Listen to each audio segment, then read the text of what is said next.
Bueno, PSG derrotó hoy lunes 2-0 al Seattle Sounders en el marco de la tercera fecha de la fase de grupos de ¿cómo decirlo? Llamativo, curioso, emocionante, inesperado e impredecible Mundial de Clubes 2025. Porque muchachos, la verdad, yo me mantengo en la idea de que este torneo está resultando 1000 veces más interesante de lo que muchos imaginábamos en la previa. Ya con el solo hecho de que el dominio de los equipos europeos en la fase de grupos no esté siendo tan alevoso, ni tan burdo, ni tan grande, ni tan explícito, ya ese solo factor, desde mi perspectiva, hace que esta competencia sea más atractiva. Porque claro, nos está ofreciendo algo novedoso, algo distinto a lo que imaginábamos en la previa que podía ocurrir. Y eso hace que ya en este momento, cuando uno prende el televisor para ver un partido de este mundial, uno no sepa qué va a pasar. Puede que juegue un capo europeo, un equipo fuerte de Europa, y capaz que acabe perdiendo. O que termine eliminado, como le ocurrió hoy mismo en este mismo grupo al Atlético Madrid del Cholo Simeone, que es un equipo importante de Europa, de España, con una buena plantilla, con una gran inversión, y ni siquiera pudo avanzar a los octavos de final de esta competencia. Partamos solo de allí. Este mundial, la verdad, gente, para mí está siendo muy bueno. Otro hecho, quizás para remarcar y fortalecer esta idea, es que el PSG, bueno, a partir de la victoria de hoy contra el Seattle Sounders, y teniendo en cuenta lo que pasó entre Botafogo y Atlético, pues el equipo de Luis Enrique ganó el grupo. Quedó en primera ubicación y estaba esperando su rival de octavos de final, de acuerdo a lo que pasara hoy por la noche en el grupo A de la competencia. Y miren, nada más lo que les voy a decir.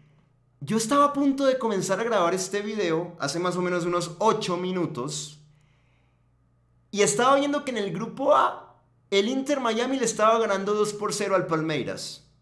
Por ende, el equipo de Messi estaba quedando en primer lugar del grupo y el Verdão en segundo lugar. Es decir, que el rival del PSG parcialmente estaba siendo el Palmeiras en octavos. Muchachos, pasaron 8 minutos. Yo no sé qué ocurrió porque obviamente no estoy viendo ese partido, pero el Palmeiras le empató. Le hizo 2 goles de la nada. Paulinho al 80, Mauricio al 87. Y ya esto cambió toda la dinámica del grupo A. Porque Palmeiras entonces, en conclusión, quedó líder de dicho grupo. Y lo bajó otra vez al Inter Miami. Es decir, que en conclusión, ya para que quede claro, y espero que nadie se esté enredando con lo que estoy tratando de explicar, pero ya en conclusión, el rival del PSG para los octavos de final va a ser el equipo de Messi. Va a ser el Inter Miami. Pero hasta hace 10 minutos no era así. Estaba siendo el Palmeiras. Y el Palmeiras tenía que meter 2 goles para cambiar eso. Y los acabó metiendo.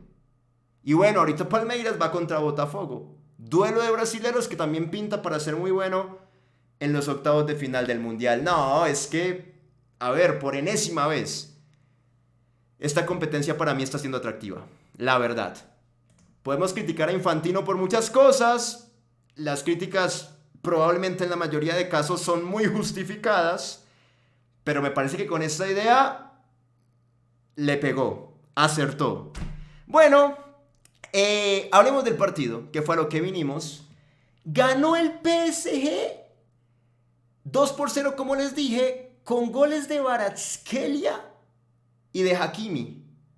Ese primer gol de Kvaratskhelia fue un gol bien peculiar, porque se dio al minuto 35 del primer tiempo con un córner de Nuno.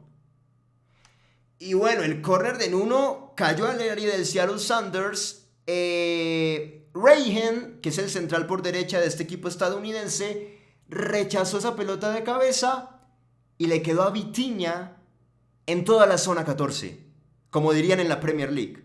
Ustedes saben que en la Premier le denominan zona 14 al borde del área rival, a toda esa zona que compromete a la media luna. Bueno, ahí le quedó a Vitinha y Vitinha hizo lo que pedía la jugada, que era rematar de primera. El tema es que ese remate de Vitinha, cuando ya muestran el ángulo frontal de esa acción de juego, era muy evidente que iba para afuera. O sea, no estaba dirigido al arco defendido por Frey, por el arquero del Seattle Sounders.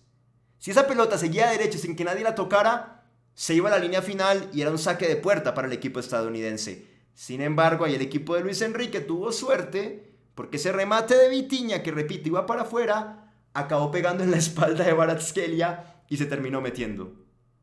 Y bueno, en las estadísticas oficiales del partido, ese gol se lo adjudican a Bicha, al georgiano.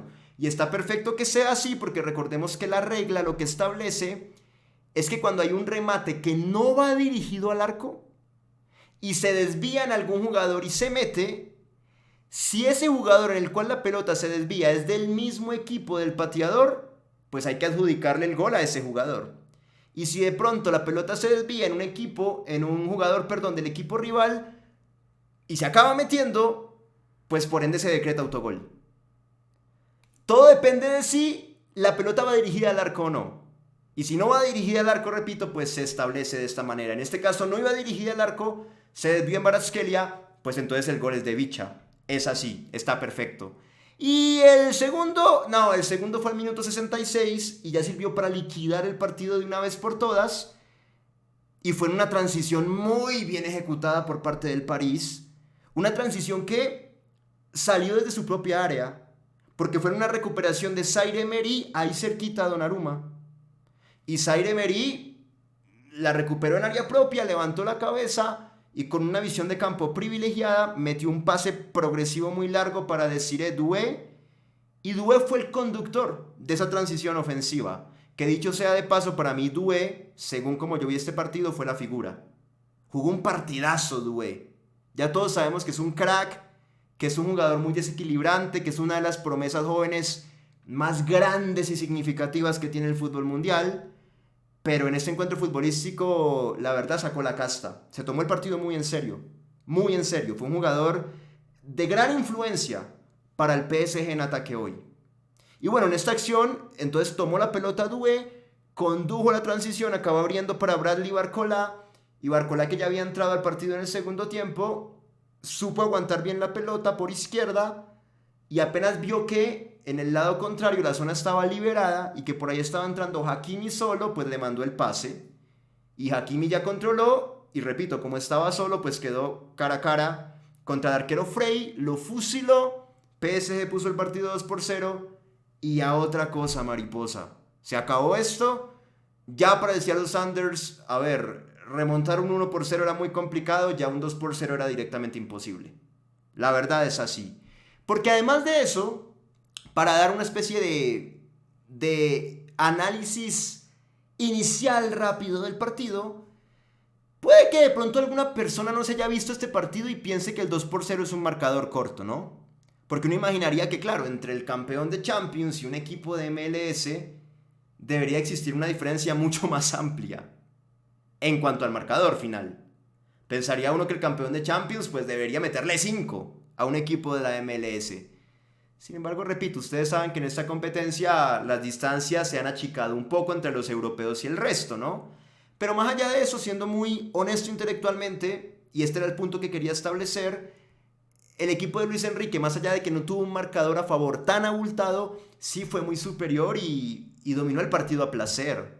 Y fue un partido incluso que el PSG lo sacó sin despeinarse, sin sufrir mucho porque lo controló siempre. ¿Y saben dónde se evidencia esto? En las estadísticas oficiales del partido, que podemos repasarlas rápidamente y van a ratificar esta teoría que estoy esgrimiendo. Miren, el PSG tuvo un 73% de posesión versus el 27% del Seattle Sounders. O sea que ya desde ahí, con esa cifra tan dispar, podemos entender que el PSG tuvo la pelota casi que siempre. Y que las veces en las cuales el Seattle entró en contacto con el esférico fueron muy pocas. Y alguien puede que me diga, Juan Camilo, pero la posesión no necesariamente es una referencia absoluta de dominio en el campo de juego. Eso es verdad. Más de un equipo tiene mucho la pelota, pero no lastima. Para que la posesión sea realmente fructífera, pues tiene que traducirse en oportunidades de gol y en goles directamente. Pero, para poder profundizar y que se den cuenta que esto es muy real, pues miremos otros ítems como por ejemplo los disparos totales.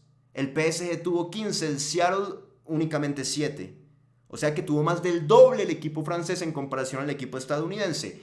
Y no solo eso, miremos la estadística que siempre para mí yo les digo que es la más importante de todas. Los remates al arco. Los remates que fueron dirigidos entre los 3 palos defendidos por el arquero rival. El PSG tuvo 7, de los cuales, obviamente, ustedes intuirán, 2 terminaron entrando. Porque los 2 de los goles cuentan entre esos 7. Entonces tuvo 7 el PSG, 2 que fueron goles, mientras que el Seattle Sounders tuvo 0. El equipo estadounidense se fue de este partido en 90 minutos sin haberle hecho un solo tiro directo a Gigi Donnarumma. Ya desde ahí se puede entender un poco por qué pasó lo que pasó. El PSG, más allá de los 2 goles, tuvo varios remates de media distancia sobre todo. Porque claro, como el Seattle estaba tan replegado en este partido, compitiendo desde la defensa posicional, pero además en un bloque bajo, en propia zona 1, pues el PSG casi siempre jugaba circulando la pelota en campo del Seattle, pero le costaba un poco romper porque claro, el equipo estadounidense se hacía muy denso en esa defensa en área propia. Y esto lo que significaba por consecuencia es que el PSG pues circulaba y eventualmente como no podía romper tan fácil pues terminaba rematando mucho desde afuera. Y varios de esos remates hicieron parte de esos 7 que fueron dirigidos al arco de Frey. Más allá de los goles hubo remates por ahí de Doué que lo intentó un par de veces, le gusta a Doué probar al arco, ¿no? Patea bastante. Kvaratskhelia también, el propio Vitinha, fueron jugadores que aportaron varios de esos 7 remates al arco del Seattle. Incluso, más allá de los 2 goles, al final hubo una opción clarísima que pues por centímetros no terminó siendo el tercer gol en el marcador del equipo de Luis Enrique, que fue al minuto 85 en otra transición muy buena entre Fabián, Barcolá, Nuno, y Nuno acabó mandando un centro al área, le quedó a Zaire Emery y Zaire Emery remató muy bien, era lo que pedía la acción. Y Tolo, que es el camerunés que juega como lateral por izquierda en Seattle Sounders, yo no sé cómo hizo, pero sacó esa pelota en la raya. Mandó una acción acrobática y la sacó en la raya. Y bueno, como les digo, fue una cosa de centímetros. Pero por poco, por nada, representó el tercer gol del PSG. Y capaz que un 3-0 si era un marcador que, pues, se acercaba un poco más a lo que podemos considerar una goleada, ¿no? Esto no pasó por poquito. Mientras que del lado de Seattle Sounders, nada más conté 4 aproximaciones, ni siquiera todas fueron muy claras. Una, la tengo por acá, fue al minuto 10, un tiro libre de Rusnak, que Reagan lo cabeceó y pasó por un lado. No fue clarísima, pero bueno, ahí te la cuento. Otra que sí fue clara, que fue un error de Gigi Donnarumma en salida, en donde le regaló la pelota a Ferreira, porque lo presionaron a Gigi. ¿Cómo se llama? Rothrock, que era como el extremo por izquierda del Seattle, lo presionó, y Donnarumma, en vez de patear la pelota y mandarla afuera, se lo quiso gambetear. Y en medio de esa gambeta, pues Donnarumma se notó incómodo, lento, la acabó perdiendo, y le quedó a Ferreira, que es el hijo de un futbolista colombiano, que se llama David Ferreira, este es el hijo, y juega, creo que para la selección estadounidense, y es el 9 del Seattle. Y bueno, le quedó a Ferreira, y Ferreira con el arco un poco vacío, porque claro, Donnarumma la acababa de perder casi que saliendo de su área, pateó por un lado. Ponele que esa fue la única clara en el primer tiempo del Seattle Sounders, de las 2 que tuvo en la primera mitad. Y en el segundo tiempo, nada, tuvo 2 al final, ya cuando el partido estaba muy liquidado. Una de Morris que se acercó por izquierda, trató de patear pero cerró bien Marquinhos y la pelota se fue al córner, tampoco fue muy clara. De esas tres que he mencionado, nada más la de Ferreira fue clara, clara de verdad. Y la última, fue un enganche hacia adentro y un disparo de Cristian Roldán, el mediocentro que juega por izquierda, y esa sí pasó cerca del arco de Donnarumma. O sea que en conclusión, fueron 4 aproximaciones del Seattle Sounders, de las cuales 2 realmente fueron de peligro. La de Ferreira en el primer tiempo y la de Cristian Roldán cuando se estaba terminando el partido. Nada más, nada más. En cuanto a producción ofensiva, repito, una gran diferencia entre franceses y estadounidenses hoy. Partido de William, de Pachito, un jugador que pues obviamente representa algo muy importante para nosotros acá en esa comunidad futbolera. Bien, partido correcto de William Pacho. ¿Saben una cosa? Me parece que hoy el desafío para Pacho no pasó tanto por la distribución en salida de juego, que sí fue algo que ocurrió mucho más ante el Atlético, me acuerdo. Ahí Pacho interactuó más que todo en esa salida de juego, ejerciendo una superioridad numérica de 3 contra 2, que le hacían Marquinhos, Pacho y el tercer acompañante a Julián Álvarez y a Griezmann. Digo el tercer acompañante porque ese rol siempre está vacante para el que lo quiera ocupar en el París. A veces es Nuno, a veces es Vitinha, a veces es Fabián. Entonces rotan mucho en cuanto a eso, pero siempre son 3.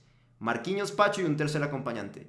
Y en ese partido le hacían la superioridad numérica 3 contra 2 a los 2 delanteros del Atlético del Cholo. Y bueno, entonces por ende Pacho pues tuvo como mucha labor, mucho trabajo en cuanto a esa salida de juego. Hoy ni siquiera, porque es que hoy, ya lo mencioné ahora, el Seattle defendió muy atrás. Defendió muy metido en zona 1, en bloque bajo. Entonces por ende pues Pacho y Marquinhos jugaban en campo rival directamente y no tenían que hacer tanto esfuerzo para pasarle la pelota a los que estaban más adelante, a los mediocampistas, por ejemplo, no. El equipo rival estaba muy metido, entonces claro, Pacho nada más la agarraba acá y tenía múltiples opciones para pasar y se la podía dar a cualquier compañero, y el desafío para el PSG pasaba mucho más por ver cómo hacía para romper en área del Seattle Sounders. Llegaba hasta el área del Seattle Sounders, hasta ahí no había problema, llegaba casi que caminando el PSG sin esforzarse, pero ahí en 3/4, ya entrando a la zona 3, pues es donde se amontonaban todos los jugadores del Seattle y el PSG tenía que comenzar a circular de un lado al otro y a rematar de media distancia para ver cómo podía llegar a anotar un gol. Entonces para Pacho ni siquiera fue un tema de una labor ofensiva o de salida de juego hoy, no pasó por ahí.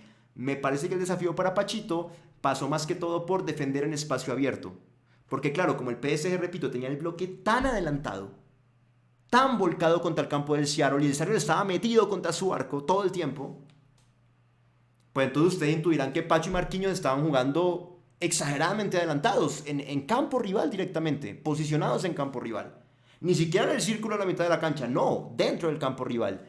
Y eso lo que generaba es que más de una vez el PSG pues tocaba y circulaba para ver cómo rompía ese bloque defensivo del Seattle, pero en alguna jugada el Seattle recuperaba e inmediatamente trataban de mandar una pelota larga o un contraataque.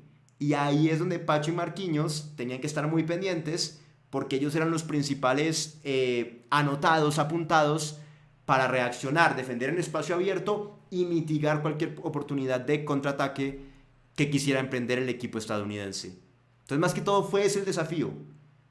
Yo soy Pacho, juego en campo rival todo el partido y tengo que estar pendiente. Cuando mi equipo la pierda y el equipo rival mande algún pelotazo o salga con alguna jugada rápida, directa, me activo y defiendo en espacio abierto para traer seguridad.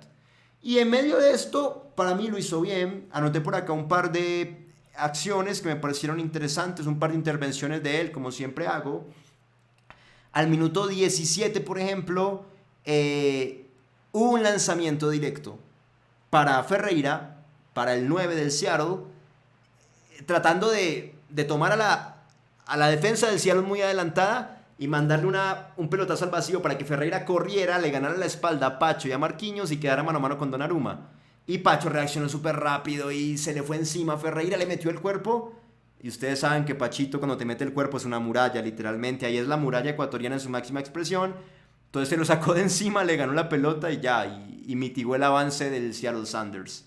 Al minuto 24, Alex Roldán, el lateral por derecha del equipo estadounidense, trató también de tomar a la saga del PSG dormida porque sacó un lateral, un saque de banda muy rápido y lo mandó largo también, como para iniciar un contraataque.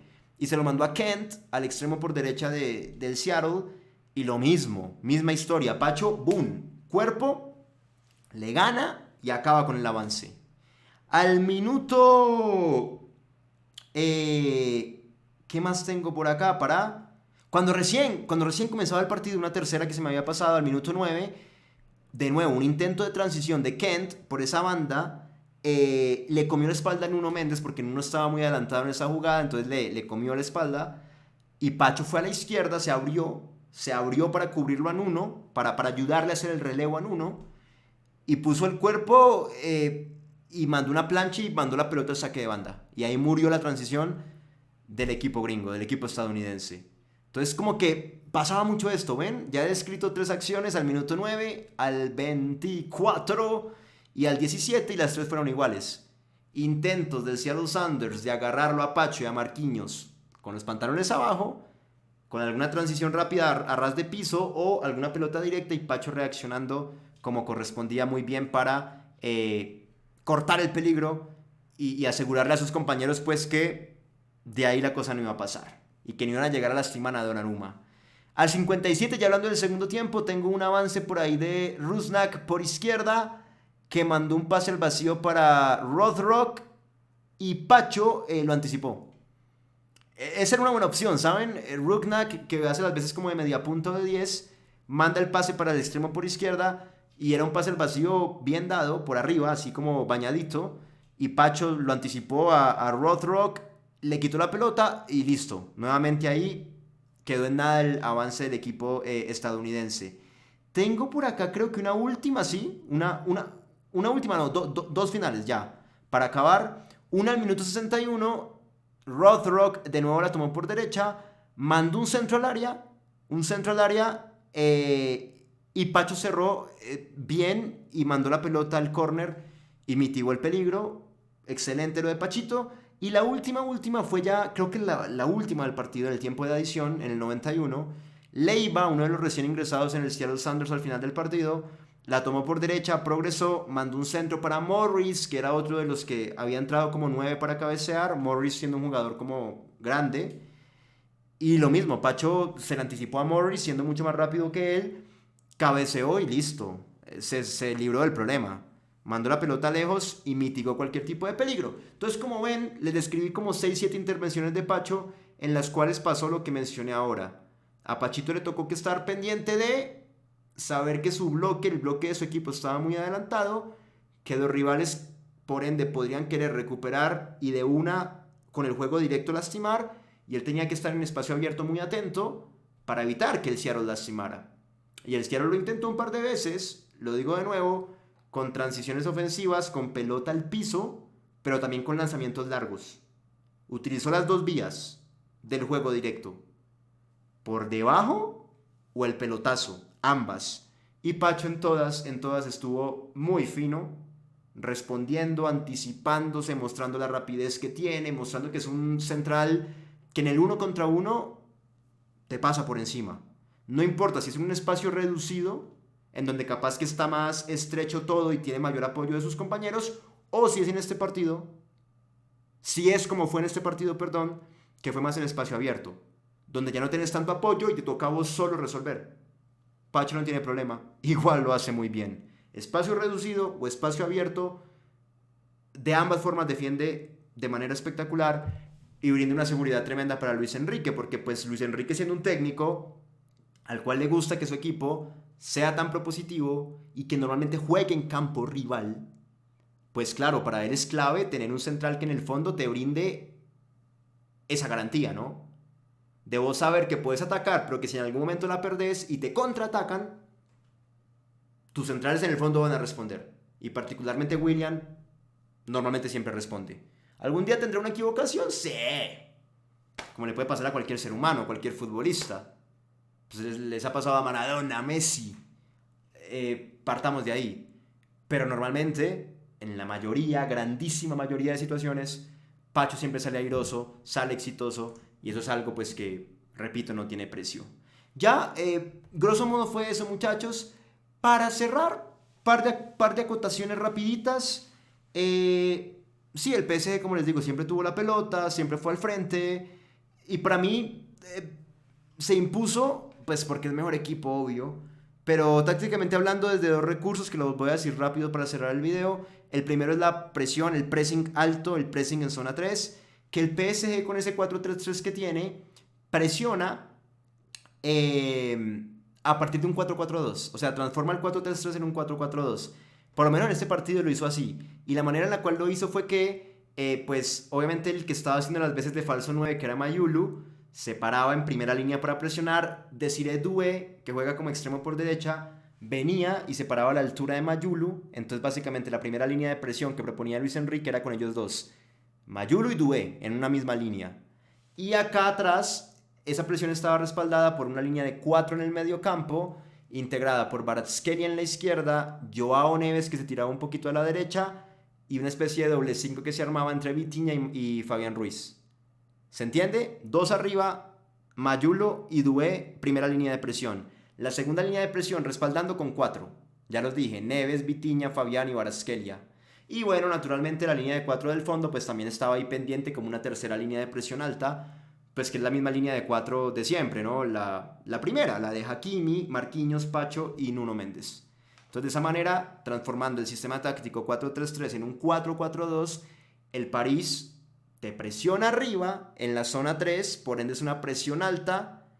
Y bueno, realmente acaba siendo un pressing, porque lo hemos hablado varias veces, ¿no? A la hora de mencionar las categorías que existen para presionar como método en pro de recuperar la pelota, pues está la presión individual, la presión grupal y el pressing, que el pressing es únicamente cuando esa presión se realiza con todo el bloque al mismo tiempo, de manera coordinada y de manera intensa. Es decir, con los 10 jugadores de tu equipo, a la vez, al tiempo. Y el PSG lo hace de esa manera. 2 arriba, 4 en el medio, 4 atrás, son 10 que te presionan con la misma intensidad y la misma coordinación. Por ende es un pressing. Si nada más fueran 4 o 5 los que lo hicieran, que pasa en muchos equipos, pues por ende es una presión grupal. Y si lo hiciera solamente un jugador, perdón con ustedes, pues por ende es una presión individual. Pero el PSG es un pressing.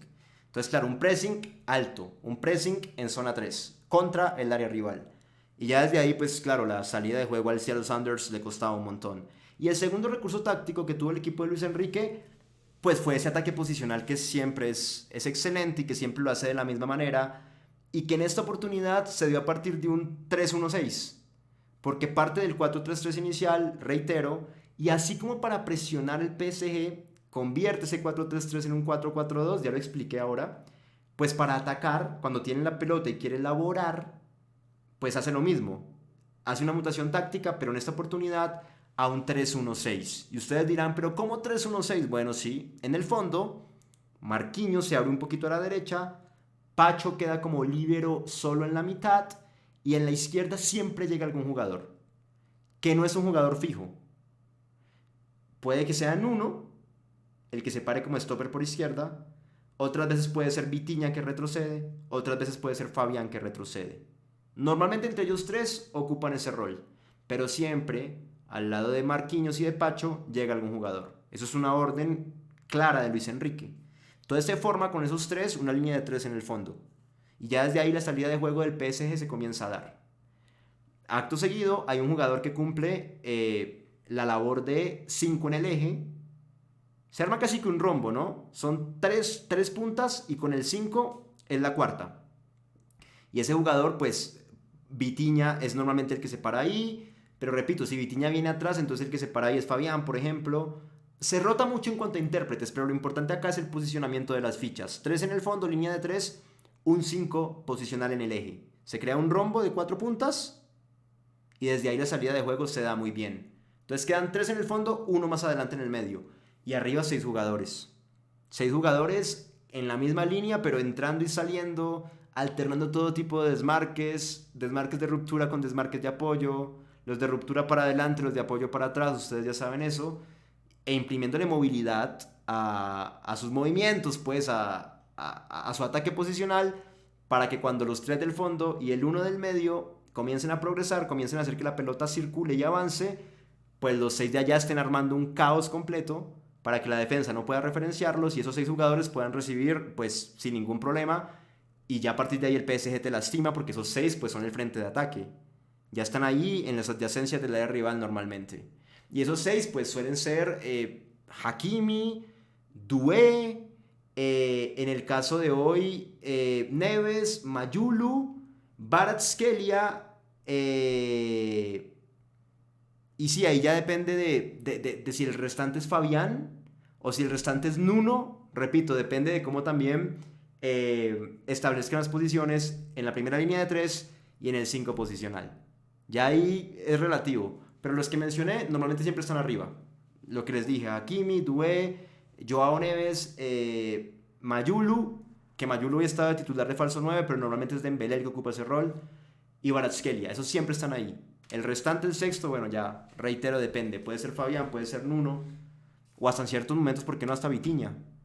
Pero sí, siempre 3 en el fondo, 1 en el medio, 6 arriba. Así ataca el PSG. Ese es el tipo de ataque posicional que tiene el equipo de Luis Enrique. Y ya, es el segundo recurso que quería mencionar.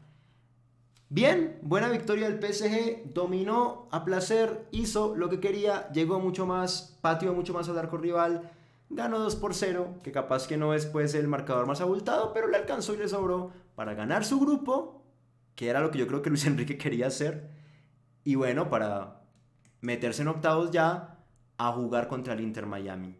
Partido que según lo que estoy viendo acá, va a ser el domingo, a las 11 de la mañana. Está bueno eso, ¿no? Está bueno eso, partido interesante, vamos a ver qué pasa. Me imagino que con lleno total, ¿no? ¿En qué estadio va a ser? Mercedes-Benz, eso es en Atlanta, ¿no? Sí, Atlanta, Georgia. Eso es un estadio gigante, el Domo de Atlanta, y me imagino que va a estar llenísimo. Messi contra el campeón actual de la Champions. Es un espectáculo que desde el marketing creo que lo van a saber vender muy bien. Gracias por llegar hasta acá, suscríbanse al canal de YouTube, síganme en la cuenta de Facebook, denle un like a este video. Las personas que quieran y tengan la capacidad económica podrían donar $1 para este canal, muchachos, y si hacen eso, lo agradecería de todo corazón, de verdad, de todo corazón. Ese dólar se puede donar por Patreon o por YouTube, ambas vías son válidas. Si lo quieren hacer por Patreon, es acá en la sección de comentarios, porque ahí les dejo el link, el enlace de esa plataforma para que hagan clic, vayan allá y puedan donar. Patreon es una plataforma reconocida y confiable a nivel internacional, la utilizan todos los creadores de contenido, entonces pues ahí lo pueden hacer sin ningún problema y sin ningún miedo de nada. Y la segunda opción es directamente por YouTube, que es acá abajo a la derecha, donde hay una pequeña pestaña con el signo monetario, con la S de dinero, y creo que al lado normalmente dice gracias, o si no, está envuelta en un corazón. Pero bueno, está ahí, hacen clic, y también en 10 o 15 segundos pueden cumplir con dicha donación. Gracias, de verdad, no importa la vía en la cual lo hagan, esa donación nos ayuda un montón y pues lo valoro de todo corazón, en serio. Y por último, síganme en TikTok, que aparezco como juancamilocastillo.tv, que últimamente estoy tratando de meterle fuerte al TikTok para crecer allí también en esta plataforma, así que también me serviría mucho, siendo muy sincero, que me ayuden a seguirme por allá, para que crezcamos también en esa red social. Gracias y nos vemos en un próximo análisis del PSG de nuestro querido William Pacho, que ojalá llegue lo más lejos posible en este Mundial de Clubes 2025. Hasta pronto.